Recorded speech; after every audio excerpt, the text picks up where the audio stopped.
StraightAllDay.com. Today we talking about, this is a motivational topic. I don't always try to aim for it to be just straight motivational, but this one does, because when I listen to it, that's what I get out of it. What's up, Sharday 2B? How are you? So this story came from basketball. It actually was back in the 90s when the Chicago Bulls, Michael Jordan and Scottie Pippen was playing. So they were playing this game. They playing a game in LA against the LA Clippers, Los Angeles Clippers back in the 90s. And for those of you who know basketball, the LA Clippers are good now because they got like Chris Paul and Blake Griffin and all them. But in the 90s, the Clippers were a laughingstock. They were never a good team. They was the type of team that always, you just go in there and just beat them all the time. So one night, the Bulls were playing against the Clippers, and the Clippers had this guy who played center, like the tallest guy on the team. For those of you who don't understand basketball, he was playing center, real tall guy. And he was playing center. His name was Stanley Roberts. Now, Stanley Roberts, for those of you who don't remember Stanley Roberts, those of you who watch basketball a lot might still not even know Stanley Roberts. Stanley Roberts played center, and he used to go to a school called LSU. No, not Keith Claus, Stanley Roberts. So Stanley Roberts played at LSU, Louisiana State University, the same time that Shaq was there. But Stanley was a few years older than Shaq. So here's what happened, right? When Shaq wrote his book, I read one of Shaq's books, and Shaq said when he was a freshman in college, Stanley Roberts was like a junior or a senior. And they used to play against each other because they was both like 7 feet tall. And Shaq said, when I used to go against Stanley Roberts in practice, there were days where Stanley Roberts would just kick my ass all up and down the basketball court. I could not stop this guy. I couldn't score on him. I couldn't stop him from scoring. And whenever Stanley got mad, he was like, when we was in practice and I throw a couple elbows at Stanley and he got mad, he would just destroy everybody in the gym. Nobody could stop him. He said Stanley, when he got mad, he was completely unstoppable. But this other thing Shaq said in his book, he said when Stanley wasn't angry, he was okay with just being an okay player. He was just an average player whenever he didn't get angry. But when he used to go against him, Shaq said, Stanley used to kick my butt. So Stanley goes to the NBA, and a lot of you probably never even heard of Stanley, even though he was killing Shaq in college. Just think about that. He was killing Shaq in college, but you never even heard of him. He played in the league. So one night, the Clippers was playing against the Chicago Bulls, and this is when Jordan and Pippen is there. So, you know, Michael Jordan is like, they sell out every arena they go to. So they go to LA to play the Clippers, and of course, every team the Bulls played against will play their best game of the year when the Bulls came to town because everybody wants to show off. They know all the fans is coming. They know everybody's watching. It's their opportunity to show up the guy who's the man, who's Jordan and Pippen and the Bulls. So they play the Clippers this night, and Stanley Roberts is just going off on Chicago. He's killing them. He's scoring. He scored like 30-something points. He had like 15, 20 rebounds. Just completely destroyed the Chicago Bulls that night. And the story is that after the game ended, the Clippers won. The Clippers beat the Chicago Bulls. Or either they won or the game was close and the Clippers almost won. I don't know. It doesn't matter who won. After the game, they say the story goes like this. When the game ended, y'all watch basketball, y'all know how after the game's over and the players walk through like the little tunnels to go to the locker room under the stands. So they walk into the tunnels to go to the locker rooms after the game. They got separate locker rooms. And Michael Jordan and Scottie Pippen both chased down Stanley Roberts. Yes, this is a true story.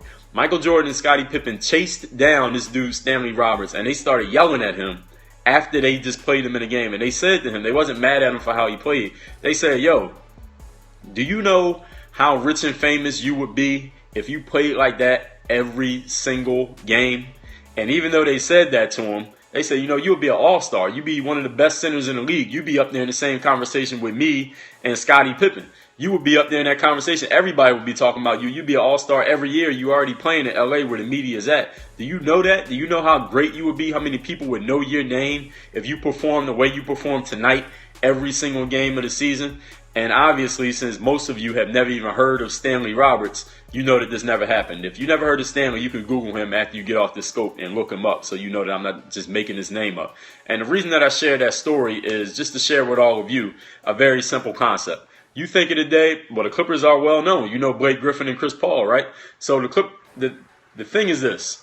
You take a day where you performed at your highest level. The day you performed at your highest level where you had a super amount of energy. Maybe you got angry and that brought the best out of you. Maybe you were super happy. That brought the best out of you. Wherever you had a high level of energy for whatever reason, you were just in your zone mentally and you were just getting things done. It was a day where you was like, at the end of the night, any of you ever have a day like that where you get so much done and when you lay down to sleep, you like, damn, I wish I could have a day like this every single day. Any of you ever had that happen before? Do y'all know what I'm talking about?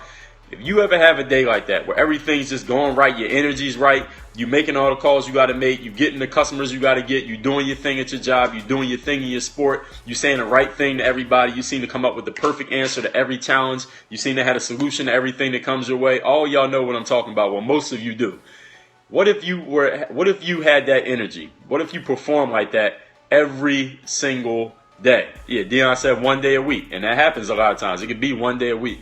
What if you had that level of energy every day?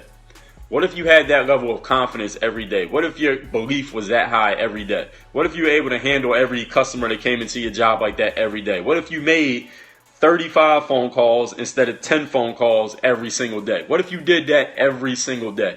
Do you understand? The same way Michael Jordan and Scottie Pippen said to Stanley Roberts. Yes, this will go on YouTube. Same way Michael Jordan and Scottie Pippen said to this guy Stanley Roberts, who used to destroy Shaq in college, but none of you ever even heard of the dude. Can you imagine how rich and famous you would be? Can you imagine how fast you would move up the corporate ladder at your job? How quickly you would have the most clients in your area? How fast you'd be the starter on your basketball team? How quickly you might get, 100,000 followers? How quickly you could get people to buy your book? How fast you could build your email list? How quickly you might be able to get your business off the ground? How fast you might be able to get somebody you've been working with who just seems not to be listening to you? How quickly you could get them to turn around and start doing everything you want them to do? How quickly could you start reaching all of your goals of success? Everything that you aspire to get. If you took that same energy that you had that one day when everything was going great and you did it every single day. I don't know how long Stanley Roberts played in the league, but Google him after this and you'll look him up. You'll see him. About 7'3" big dude, plays synergy. If you could be that best version of yourself every single day, how rich and famous would you be? How well known would you be? How much could you get done? How many followers would you have? I don't know who coached them, man. How many followers would you have? How big of a brand would you own if you were doing that every single day? And that's something that I think about whenever I think about that story with Michael Jordan and Scottie Pippen. And the great thing is, Dale Brown in college. I don't know who coached him in the league. Maybe Larry Brown. I know Larry Brown coached the Clippers for a while. But one of the things that I think about when you think about a guy like Michael Jordan, and it fits perfectly with this story. Michael Jordan was that kind of guy where every day he set a standard of bringing it to that level. And I know a lot of you read the book Relentless by Tim Grover. I'll tell you a story that I got. And this is not actually a story somebody told, but when I was watching, I don't know how many of you were alive and watching basketball in 1998 when Michael Jordan made the shot against the Utah Jazz. You know what I'm talking about? When Michael Jordan made the shot against the Utah Jazz, the two guys that were doing the play-by-play for that game was Bob Costas and Doug Collins. All right, if y'all don't know who they are, Bob Costas is an announcer for NBC, always has been. Doug Collins was the guy who was coaching Michael Jordan when he first came into the league. All right. When Michael Jordan first came into the league, Doug Collins was his coach. But in 1998, this is like 13 years later, Doug Collins was the announcer. And later on, when Jordan came back to the Wizards, Doug Collins was the coach. But during this little time period, Doug Collins was an announcer. So check this out. When Michael Jordan made that last shot, right? He made that last shot, and then the Bulls won his 6th championship. They were just showing the replay over and over and over and over again. Now, Bill didn't do that game. I know Bill did do announcing, but not that game. When they were showing the replays over and over and over again, neither one of them was saying nothing. They were just showing the replays in complete silence. And here's what Doug Collins said. And this is something that has always stuck with me because I was watching that at the moment that it happened. Doug Collins said, "You know what, Bob?" And he's talking to Bob Costas. He said, "You know what, Bob? Michael Jordan, out of all the basketball players in the world, out of every athlete alive right now in every sport in the world, Michael Jordan, out of everybody, has absolutely nothing to prove. But he goes out there every single day and performs as if he has everything to prove." And it was perfectly profound, and it was absolutely accurate. If any of you know, even if you I never met Michael Jordan, never played with Michael Jordan, and Michael Jordan been retired for a long time. But if you look at Michael Jordan's resume, you look at the things he achieved, all of you know exactly what that means, and you got to agree that he's absolutely right. He didn't have anything to prove. Michael Jordan had already won 5 championships. He had already beat the Utah Jazz. He had already won all these MVP awards, all these scoring titles. He knew he was going into the Hall of Fame. Everybody had agreed that Michael Jordan was the greatest. He was already selling all those sneakers back then before they start re-releasing them now. He was already the man. He was already making more money off the court than any player in the league was making on the court. He already proved that he was the guy. He had nothing to prove whatsoever. But he cared so much about winning that 6th championship. Y'all remember the flu game the year before? He had a flu, went out and scored 38 points. It was game 6. When he made that game-winning shot, y'all, that was game 6. If he had missed that shot and they didn't win, they still had one more chance to win the championship. Michael Jordan cared so much about delivering at that highest level every single time he stepped on the court. And you look at the results from Michael Jordan's life. Michael Jordan got his own private plane with the Jumpman logo on the back. Michael Jordan owns the NBA basketball team. Michael Jordan's a billionaire. He makes 9 figures a year from the sale of Jordan sneakers. And most of the kids buying Jordan sneakers these days, they ain't even see Michael Jordan play. You think about that? You think about what that means? That most of the kids standing in line to buy Jordan sneakers wasn't even allowed to watch Michael Jordan do Michael Jordan things, but he's still making 9 figures a year from the sales of his sneakers. Yes, that is absolutely true. His agent, actually, this guy named David Falk, said, look, he said, we took a deal with Nike when they first started the Air Jordan brand because Nike wasn't even sure that brand was going to work. They was like, we're not even sure this is a good idea. David Falk said, instead of them paying him money, he said, instead of us telling Nike, yo, pay us a certain amount of money, what's going on, Lisa? Yes, definitely right, sports account. What's up? Hi, Tirza, how you doing? Exactly, they know the legacy. He said, instead of us taking a fee every year from Nike to be part of the Jordan, to start not even the Jordan brand. Back then it was just Air Jordan that's under the umbrella of Nike. He said, if we would have told Nike, pay us $1 per year, but give us a royalty percentage on every sneaker sold, me and Michael would be billionaires 100 times over to this very day. If we had just took $1 in salary, but just took a percentage of every shoe sold. That's a different topic. It's a tangent on the story, but it's just to illustrate the point, to go back to what the title of the scope is. If you could perform at that level, whatever your highest level, whenever you had your best day, when your energy was just up, you was just getting everything done, you would not be distracted by any distractions. You just stay focused on what you need to do. You got everything done. At the end of the night, you looked in the mirror, you laid on your pillow, and you said, damn, what if I could be like that every single day? And the question is, what if you could?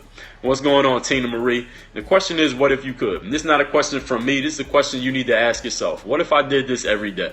What if I performed like this every day? What if I thought this way every day? What if I was this disciplined every day? What if I chose to be this energetic every day? What if I deleted all the negativity from my mind, just like I did today, every single day? Where would I be? How rich would I be a year from now? How famous would I be 3 months from now? How far would I move in my business a week from now? How high up would I move in the ladder of my job 6 months from now? What would my review be 3 months from now when they're looking at me at my job? How soon would I become the supervisor? How soon would my kids start listening to everything that I say? How soon would I be getting all those girls? How much money would I start making out of my business? How many products would I sell? How many books would I sell? How many followers would I have if I did that every single day? And that's the question I want all y'all to ask yourself. It's not about me. It's not about nobody else around you. It's not about a book. It's not about Michael Jordan. It's not about basketball. It's all about you. Ladies and gentlemen, you watch me for the first time. My name's Dre All Day. Swipe to the right. Make sure you follow me. Share this on your Twitter feed, your Facebook. If you need to hand somebody your phone so they can watch this themselves, hand them your phone. Let them watch this video because this one needs to get out to everybody. I will be putting this on YouTube in the next probably 2-3 weeks. Stephanie said, do I perform that way every day? I remind myself of it every day. I'm a work in progress, but I definitely aim for it. What's up, Karim215? Thank you, Trey Time. This will go on my YouTube channel, which is workonyourga.me. Y'all will see me tomorrow. Absolutely. I do this every single day. Work on your game. University never fails, like Young and Humble said. Listen, if you want to read my book, it's called Buy a Game. I wrote 5 books, but one of them is completely free. Go to dreallday.com. Put in your name, email address. We're going to send you that book immediately right on the spot. Everybody have a great day. I'm about to eat my dinner, then I'm about to lay down so I can think about what I need to do tomorrow. Y'all work on your game. dreallday.com. This video, I'm sure you were entertained. Make sure to stay connected with me on all your favorite social networks. Twitter and Periscope at Dre All Day. Instagram, Dre Baldwin. Facebook /Work on Your Game. You can bookmark my YouTube channel by subscribing, of course. And the website is workonyourgame. That's .me. Workonyourga.me. And of course, my homepage is my website, dreallday.com, so you can know exactly what I'm doing, exactly when I'm doing it, and how you might be able to be involved. Work on